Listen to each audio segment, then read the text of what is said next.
بسم اللہ الرحمن الرحیم۔ لاکھوں کروڑوں پہ حدود و سلام حضور نبی کریم صلی اللہ علیہ وسلم پر، ان کی آل اولاد پر، ان کے صحابہ کرام رضی اللہ تعالیٰ پر۔ فاتحہ بیت المقدس سلطان صلاح الدین ایوبی رحمۃ اللہ علیہ۔ عناصر: صلاح الدین ایوبی بن یوسف بن ایوب، جنہیں عام طور پر صلاح الدین ایوبی کے نام سے جانا جاتا ہے، آپ ایوبی سلطنت کے بانی تھے۔ صلاح الدین ایوبی 1138 میں موجودہ عراق کے شہر تقویت میں پیدا ہوئے۔ ان کی زیر قیادت ایوبی سلطنت نے مصر، شام، یمن، عراق، حجاز، دیار، باکر پر حکومت کی۔ سلطان صلاح الدین ایوبی بہادری، پیازی، حسن خلق، سخاوت، بردباری کے باعث نہ صرف مسلمان بلکہ میسا بھی ان کی عزت کی نگاہ سے دیکھتے ہیں۔ صلاح الدین اپنے کارناموں میں نور الدین زنگی پر بھی بازی لے گئے۔ ان میں جہاد کا جذبہ کوٹ کوٹ کر بھرا ہوا تھا۔ صلاح الدین شروع میں نور الدین زنگی کی فوج میں تھے، مصر کو فتح کرنے والی فوج کا حصہ تھے۔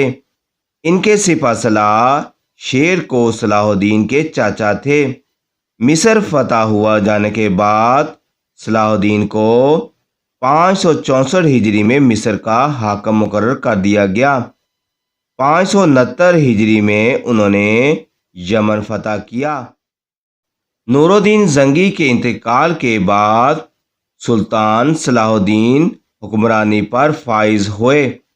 مصر کے بعد سلطان صلاح الدین نے 1182 تک شام، موصل اور حلب وغیرہ فتح کر کے اپنی سلطنت میں شامل کر لیا۔ اسی دوران میں صلیبی سردار رینالڈ کے ساتھ معاہدہ صلح کیا، جس کی روح سے دونوں ایک دوسرے کی مدد کرنے کے پابند تھے، لیکن یہ معاہدہ محض کاغذی اور رسمی تھا۔ صلیبی بستور اپنی اشتعال انگیزیوں میں مصروف تھے، مسلمانوں کے کافروں کو برابر لوٹ رہے تھے۔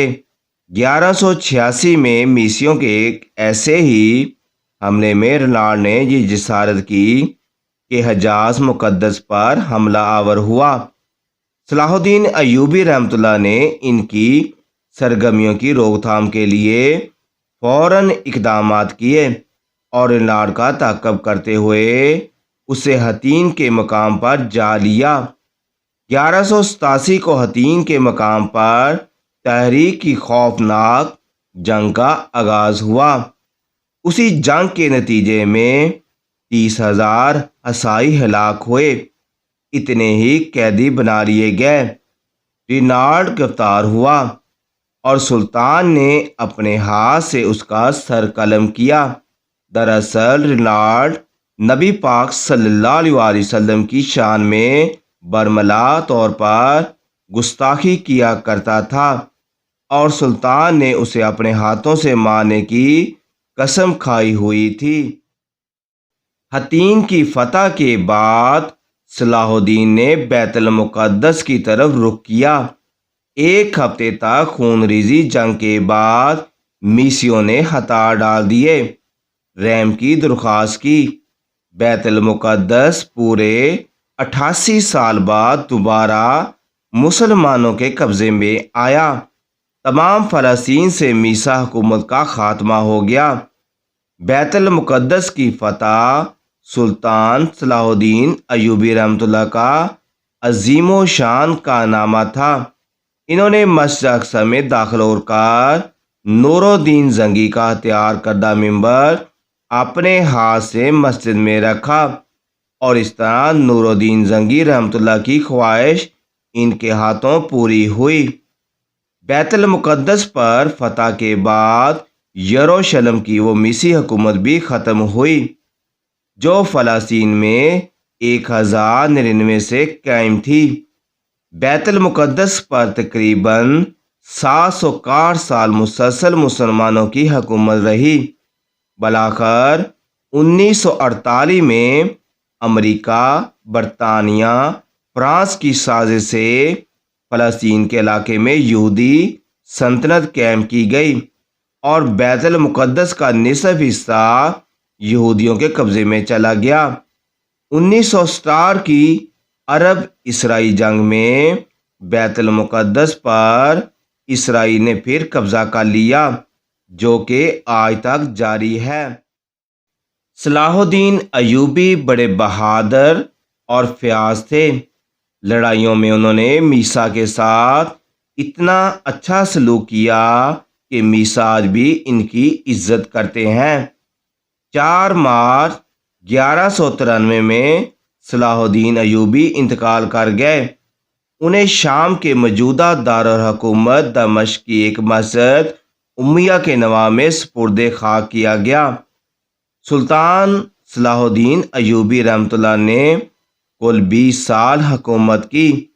مورخ ابن خلقان کے مطابق ان کی موت کا دن بہت زیادہ تکلیف دہ تھا۔ موجودہ دور کے ایک انگریز مورخ لین پو نے بھی صلاح الدین کی بڑی تعریف کی اور وہ لکھتا ہے کہ بادشاہ ہوں ان میں ایک عجیب فرق تھا۔ بادشاہوں نے اپنے شاہ جلال کے سبب عزت پائی اور سلطان نے عوام سے محبت، ان کے معاملات میں دلچسپی لے کر ہر دل عزیزی کی دولت کمائی۔ صلاح الدین اگرچہ ایک دانش مند اور قابل حکمران تھے، لیکن وہ خود کو رواجی تصور سے آزاد نہ کر سکے۔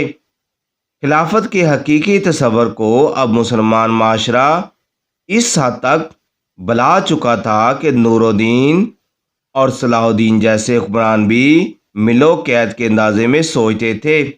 جانشینی کے معاملے میں صلاح الدین نے وہی غلطی کی جو سب سے پہلے ہارون الرشید نے کی تھی۔ سلجوقوں کے بعد تمام حکمران کرتے چلے آ رہے تھے۔ انہوں نے زمانے کے غلط رواج کے تحت اپنی سلطنت 3 لڑاکوں میں تقسیم کر دی۔ نتیجہ یہ ہوا طاقتور سلطنت تقسیم ہو کر کمزور پڑ گئی۔ پھر بھی ایوبی خاندان کے ان چند لائق حکمران، جن میں صلاح الدین کا بھائی ملک عادل اور اس کا لڑکا ملک کامل قابل ذکر ہیں، مصر، شام، حجاز اور یمن کو تقریباً 60 سال تک متحد رکھا۔ 648 ہجری میں ایوبی خاندان کی حکومت ختم ہو گئی اور ان کی جگہ ترکوں کی حکومت قائم ہوئی جو مملوک کہلاتی تھی۔ دوستو، یہ تھی آج کی ویڈیو۔ اگر یہ ویڈیو آپ کو پسند آئے، اس ویڈیو کا حصہ بننا چاہتے ہیں تو اس ویڈیو کو لازمی آگے شیئر کریں۔ جزاک اللہ۔